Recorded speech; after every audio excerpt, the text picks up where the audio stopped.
بسم الله الرحمن الرحيم. الحمد لله الذي أنزل على عبده الكتاب ولم يجعل له عوجا قيما لينذر بأسا شديدا من لدنه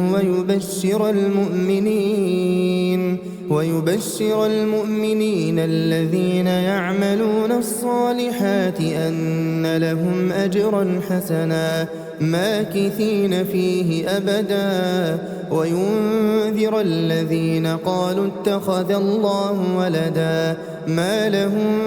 به من علم ولا لآبائهم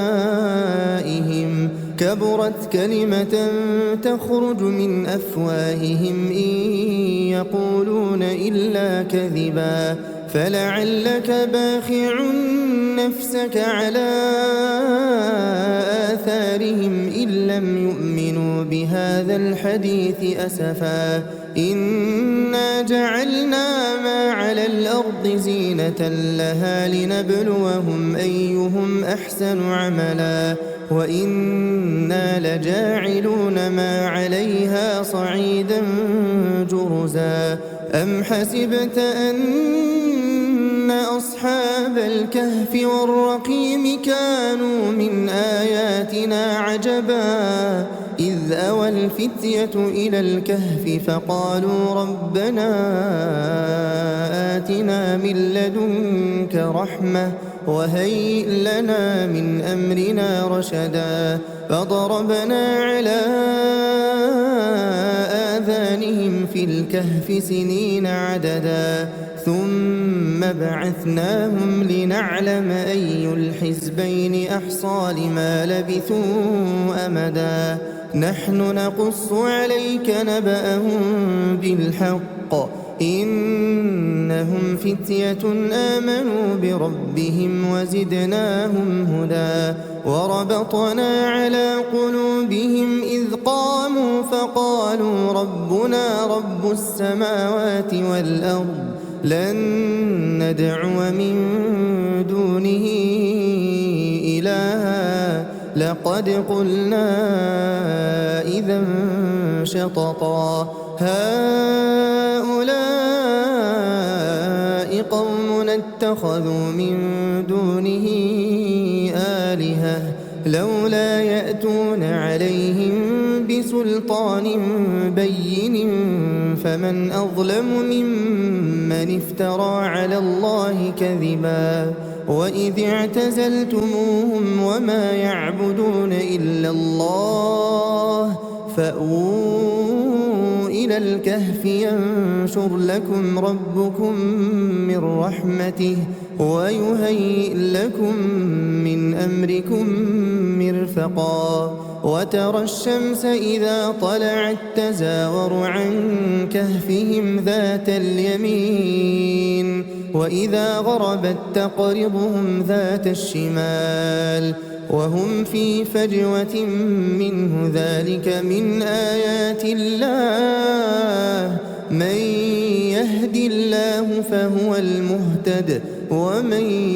يضلل فلن تجد له وليا مرشدا وتحسبهم أيقاظا وهم رقود ونقلبهم ذات اليمين وذات الشمال وكلبهم باسط ذراعيه بالوصيد لو اطلعت عليهم لوليت منهم فرارا ولملئت منهم رعبا وكذلك بعثناهم ليتساءلوا بينهم قال قائل منهم كم لبثتم قالوا لبثنا يوما أو بعض يوم قالوا ربكم أعلم بما لبثتم فابعثوا أحدكم بورقكم هذه إلى المدينة فلينظر أيها أزكى طعاما فليأتكم برزق منه وليتلطف ولا يشعرن بكم أحدا إنهم إن يظهروا عليكم يرجموكم أو يعيدوكم في ملتهم ولن تفلحوا إذا أبدا وكذلك أعثرنا عليهم ليعلموا أن وعد الله حق وأن الساعة لا ريب فيها إذ يتنازعون بينهم أمرهم فقالوا بنوا عليهم بنيانا ربهم أعلم بهم قال الذين غلبوا على أمرهم لنتخذن عليهم مسجدا سيقولون ثلاثة رابعهم كلبهم ويقولون خمسة سادسهم كلبهم رجما بالغيب ويقولون سبعة وثامنهم كلبهم قل ربي أعلم بعدتهم ما يعلمهم إلا قليل فلا تمار فيهم إلا مراء ظاهرا ولا تستفت فيهم منهم أحدا ولا تقولن لشيء إني فاعل ذلك غدا إلا أن يشاء الله واذكر ربك إذا نسيت وقل عسى أن يهديني ربي لأقرب من هذا رشدا ولبثوا في كهفهم 300 سنين وازدادوا 9 قل الله أعلم بما لبثوا له غيب السماوات والأرض أبصر به وأسمع ما لهم من دونه من ولي ولا يشرك في حكمه أحدا واتل ما أوحي إليك من كتاب ربك لا مبدل لكلماته ولن تجد من دونه ملتحدا واصبر نفسك مع الذين يدعون ربهم بالغداة والعشي يريدون وجهه ولا تعد عيناك عنهم تريد زينة الحياة الدنيا ولا تطع من أغفلنا قلبه عن ذكرنا واتبع هواه وكان أمره فرطا وقل الحق من ربكم فمن شاء فليؤمن ومن شاء فليكفر إنا أعتدنا للظالمين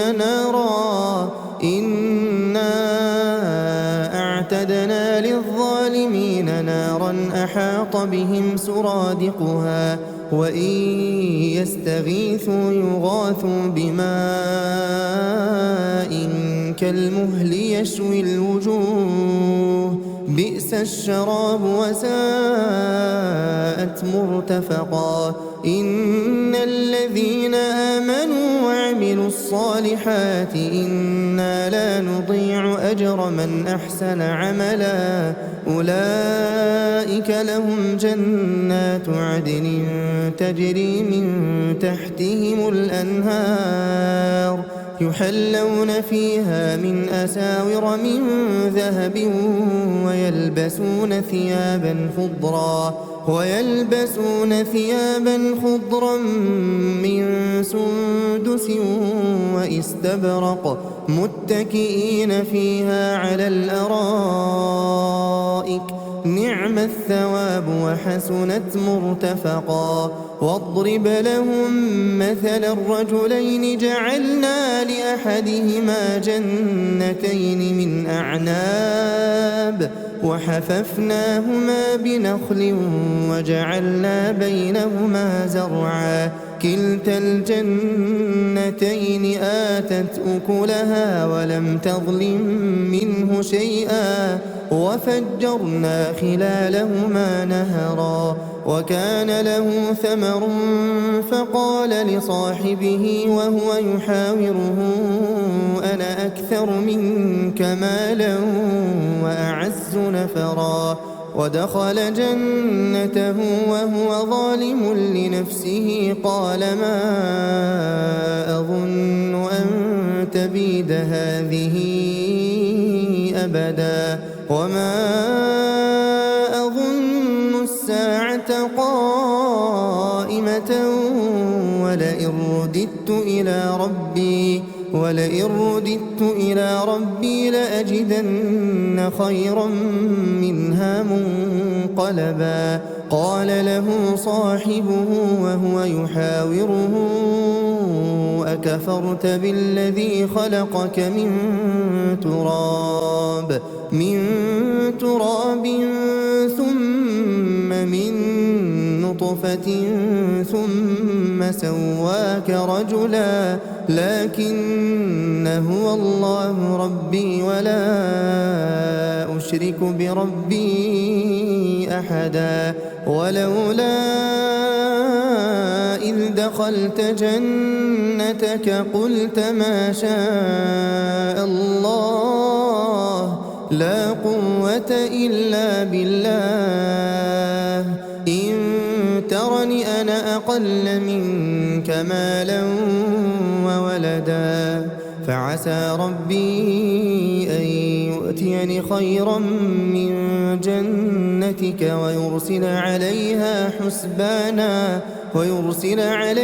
حسبانا من السماء فتصبح صعيدا زلقا أو يصبح ماؤها غورا فلن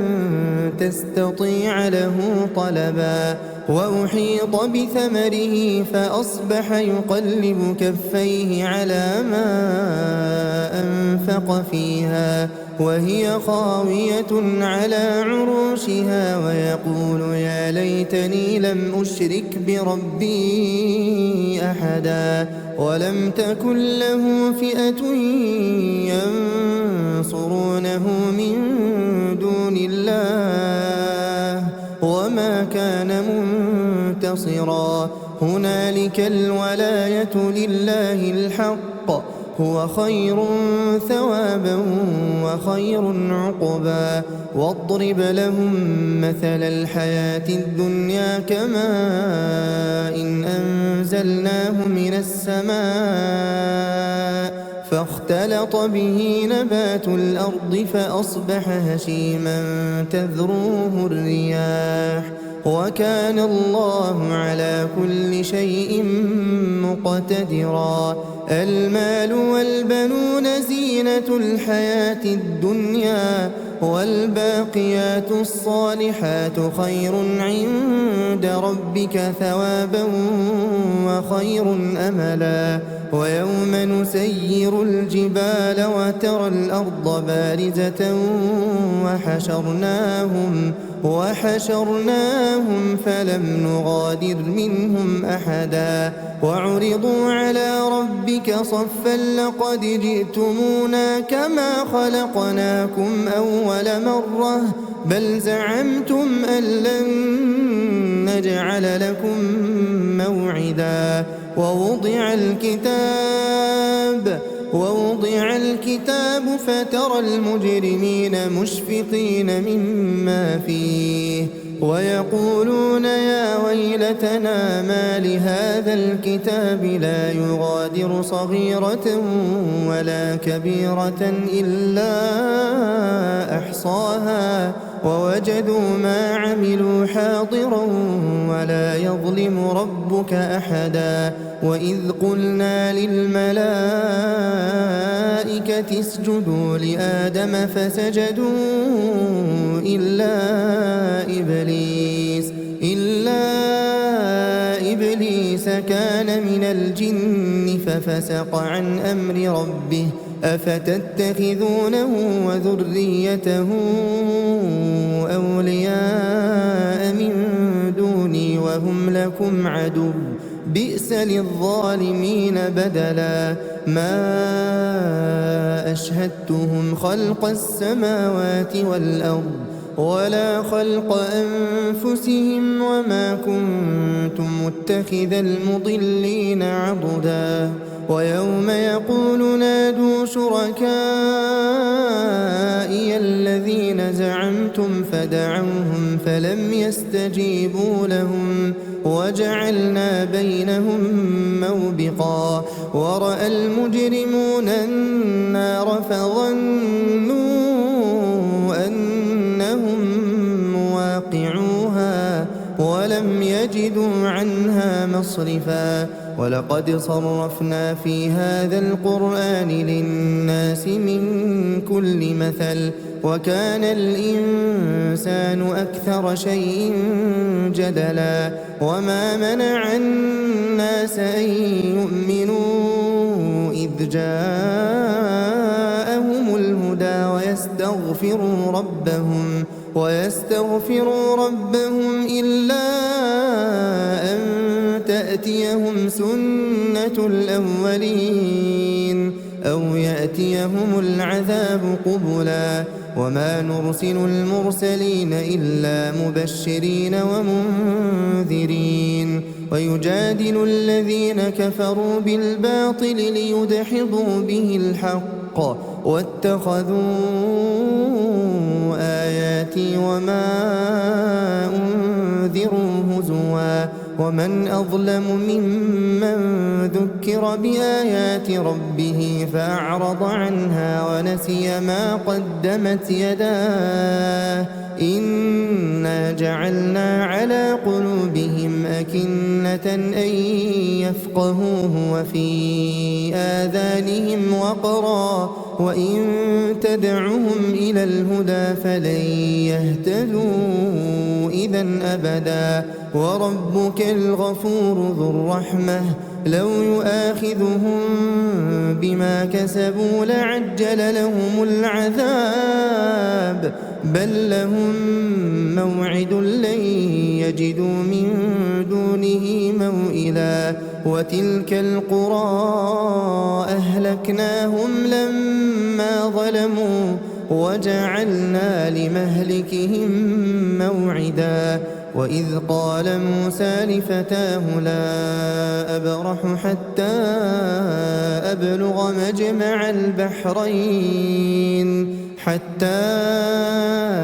أبلغ مجمع البحرين أو أمضي حقبا فلما بلغا مجمع بينهما نسيا حوتهما فاتخذ سبيله في البحر سربا فلما جاوزا قال لفتاه آتنا غداءنا لقد لقينا من سفرنا هذا نصبا قال أرأيت إذ أوينا إلى الصخرة فإني نسيت الحوت وما أنسانيه إلا الشيطان أن أذكره واتخذ سبيله في البحر عجبا قال ذلك ما كنا نبغي فارتدا على آثارهما قصصا فوجدا عبدا من عبادنا آتيناه رحمة من عندنا وعلمناه من لدنا علما قال له موسى هل أتبعك على أن تعلمني مما علمت رشدا قال إنك لن تستطيع معي صبرا وكيف تصبر على ما لم تحط به خبرا قال ستجدني إن شاء الله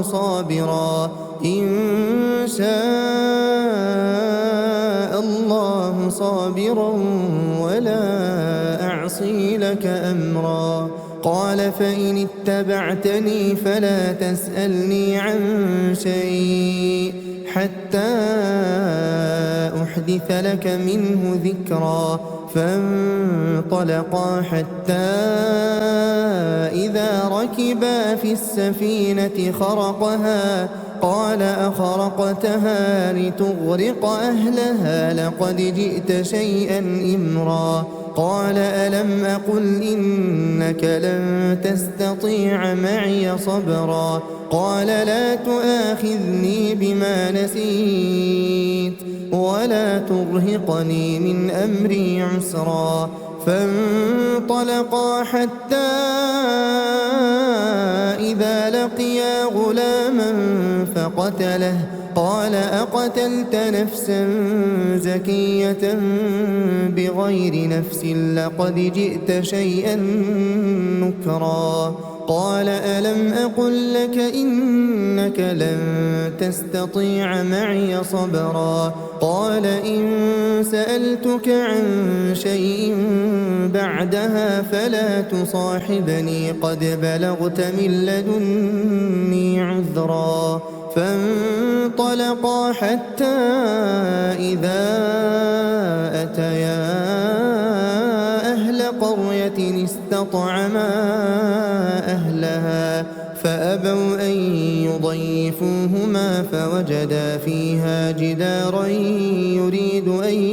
ينقض فأقامه. قال لو شئت لاتخذت عليه أجرا. قال هذا فراق بيني وبينك سأنبئك بتأويل ما لم تستطع عليه صبرا. أما السفينة فكانت لمساكين يعملون في البحر فأردت أن أعيبها وكان وراءهم ملك يأخذ كل سفينة غصبا. وأما الغلام فكان أبواه مؤمنين فخشينا أن يرهقهما طغيانا وكفرا. فأردنا أن يبدلهما ربهما خيرا منه زكاة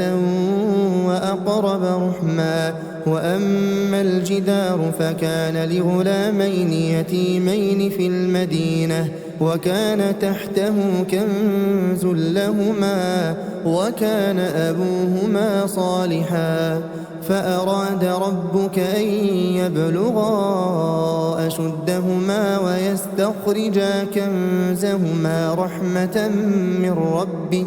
وما فعلته عن أمري ذلك تأويل ما لم تسطع عليه صبرا. ويسألونك عن ذي القرنين قل سأتلو عليكم منه ذكرا. إنا مكنا له في الأرض وآتيناه من كل شيء سببا. فأتبع سببا حتى إذا بلغ مغرب الشمس وجدها تغرب في عين حمئة ووجد عندها قوما قلنا يا ذا القرنين إما أن تعذب وإما أن تتخذ فيهم حسنا. قال أما من ظلم فسوف نعذبه ثم يرد إلى ربه فيعذبه عذابا نكرا. وأما من آمن وعمل صالحا فله جزاء الحسنى وسنقول له من أمرنا يسرا. ثم أتبع سببا حتى إذا بلغ مطلع الشمس وجدها تطلع على قوم لم نجعل لهم من دونها سترا. كذلك وقد أحطنا بما لديه خبرا. ثم أتبع سببا حتى إذا بلغ بين السدين وجد من دونهما قوما لا يكادون يفقهون قولا قالوا يا ذا القرنين إن يأجوج ومأجوج مفسدون في الأرض فهل نجعل لك خرجا على أن تجعل بيننا وبينهم سدا قال ما مكني فيه ربي خير فأعينوني بقوة أجعل بينكم وبينهم ردما آتوني زبر الحديد حتى إذا ساوى بين الصدفين قال انفخوا حتى إذا جعله نارا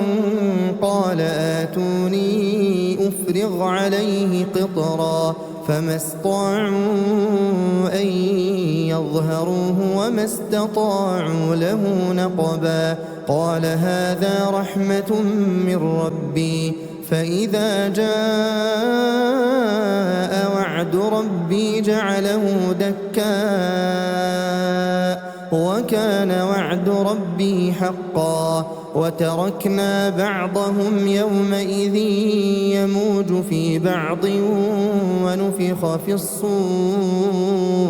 ونفخ في الصور فجمعناهم جمعا وعرضنا جهنم يومئذ للكافرين عرضا الذين كانت أعينهم في غطاء عن ذكري وكانوا لا يستطيعون سمعا أفحسب الذين كفروا أن يتخذوا عبادي من دوني أولياء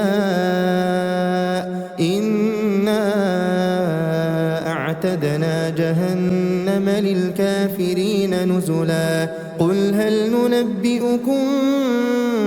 بالأخسرين أعمالا الذين ضل سعيهم في الحياة الدنيا وهم يحسبون أنهم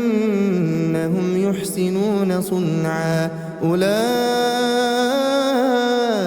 الذين كفروا بآيات ربهم ولقائه فحبطت أعمالهم فلا نقيم لهم يوم القيامة وزنا ذلك جزاؤهم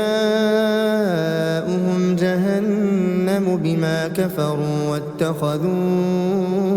آياتي ورسلي هزوا إن الذين آمنوا وعملوا الصالحات كانت لهم جنات الفردوس نزلا خالدين فيها لا يبغون عنها حولا قل لو كان البحر مدادا لكلمات ربي لنفد البحر قبل أن